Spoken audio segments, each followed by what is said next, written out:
It's my feel-good breakfast show.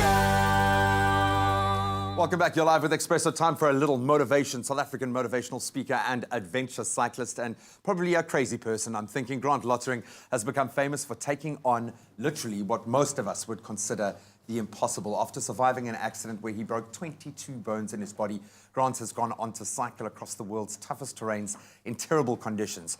And in 2018, his challenge was no different. Earlier this month, Grant cycled day and night over 32 famous Tour de France mountains, climbing 26,000 meters and covering a total distance of 1,480 kilometers in 72 hours. Grant joins us this morning to chat about his I'm Possible Tour 2018. Am I saying it right? I'm possible. It's not impossible, it's I'm possible. Absolutely. Because you seem impossible, Grant. So first of all, welcome home safely. Thank you. Doing something like this, that must be in your mind all the time, that you've got to manage that. You've got to look after yourself. You're taking on something that's, let's be honest, is also impossible for most of us. What was this experience? Can you even summate this experience in words? The Pyrenees, this one of the most beautiful stretches on earth that we know as cycling fans, we know as well. Oh yeah, sure. You know, just to ride on those roads, a lot of people dream about riding there, you know, and I get to do all those climbs in one go, you know. So that's what I was focusing on more, is the experience, the beauty, you know, and why I'm doing it, you know. Yeah, there were times I was going through hell, absolutely. But, you know, if you just keep focusing on the beauty of it, you know, it was absolutely incredible. It's the most extraordinary experience I've had in my entire life, you know. How, you know, maybe we can look at this in two sides. How do you prepare for something like this when so much of the battle is going to be in your mind? And how do you recover afterwards? How's the body feeling right now? You know, the preparation, I mean, with something like this, I mean, you can only train so far.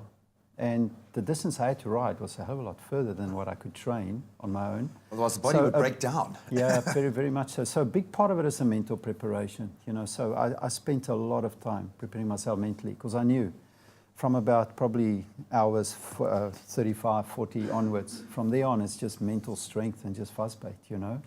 And yeah, it took a good week to recover. My toes, the feeling in my toes has returned. They were a little bit numb, you know. I can actually feel you wiggling your toes going, okay, yeah, that's there. Yeah, fortunately my butt wasn't too bad. It wasn't as bad as I thought it would be.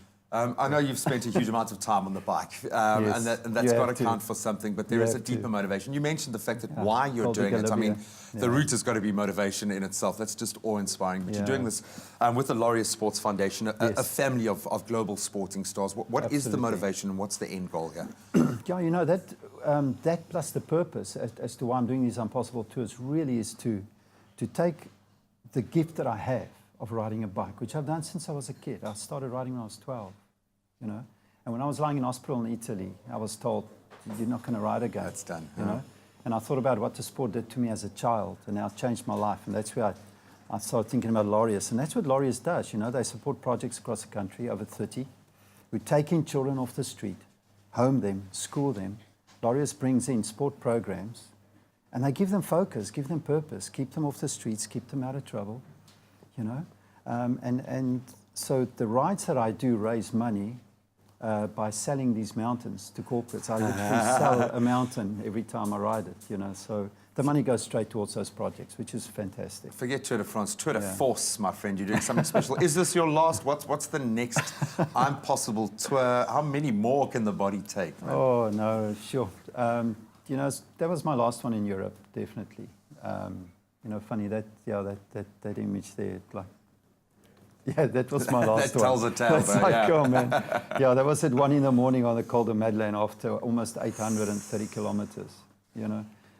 So enough of that. Yeah, it's a bit much, you know, it takes a year to train for it.